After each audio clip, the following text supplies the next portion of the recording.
بسم اللہ الرحمن الرحیم۔ حضرت سیدنا ذوالنون مصری رحمۃ اللہ علیہ نے 10 برس تک کوئی لذیذ کھانا تناول نہ فرمایا۔ نفس چاہتا رہا اور آپ رحمۃ اللہ علیہ نفس کی مخالفت فرماتے رہے۔ ایک بار عید کی مقدس رات کو دل نے مشورہ دیا کہ کل اگر عید کے روز کوئی لذیذ کھانا کھا لیا جائے تو کیا حرج ہے۔ اس مشورے پر آپ رحمۃ اللہ علیہ نے بھی دل کو آزمائش میں مبتلا کرنے کی غرض سے فرمایا، میں اولاً 2 رکعت نفل میں پورا قرآن پاک مکمل کروں گا۔ اے میرے دل، تو اگر اس بات میں میرا ساتھ دے تو کل لذیذ کھانا مل جائے گا۔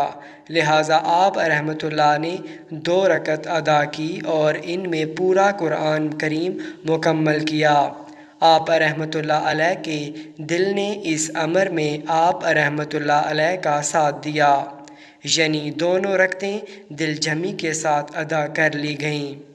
آپ رحمۃ اللہ علیہ نے عید کے دن لذیذ کھانا منگوایا، نوالا اٹھا کر منہ میں ڈالنا ہی چاہتے تھے کہ بے قرار ہو کر پھر رکھ دیا اور نہ کھایا۔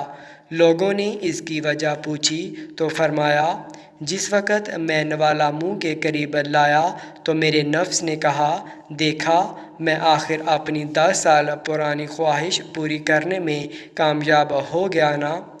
میں نے اسی وقت کہا کہ اگر یہ بات ہے تو میں تجھے کامیاب نہ ہونے دوں گا اور ہرگز لذیذ کھانا نہ کھاؤں گا۔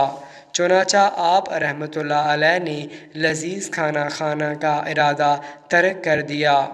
اتنے میں ایک شخص لذیذ کھانے کا طبق اٹھائے حاضر ہوا اور عرض کی، یہ کھانا میں نے رات اپنے لیے تیار کیا تھا۔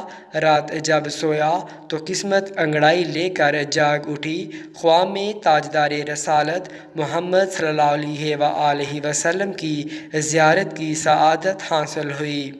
میرے پیارے اور میٹھے آقا صلی اللہ علیہ وآلہ وسلم نے مجھ سے ارشاد فرمایا، اگر تو کل قیامت کے روز بھی مجھے دیکھنا چاہتا ہے تو یہ کھانا ذوالنون رحمۃ اللہ علیہ کے پاس لے جا اور ان سے جا کر کہہ کہ حضرت محمد مصطفیٰ صلی اللہ علیہ وآلہ وسلم بن عبداللہ بن عبد المطلب صلی اللہ علیہ وآلہ وسلم فرماتے ہیں کہ دم بھر کے لیے نفس کے ساتھ صلح کر لو اور چند نوالے اس لذیذ کھانے سے کھا لو۔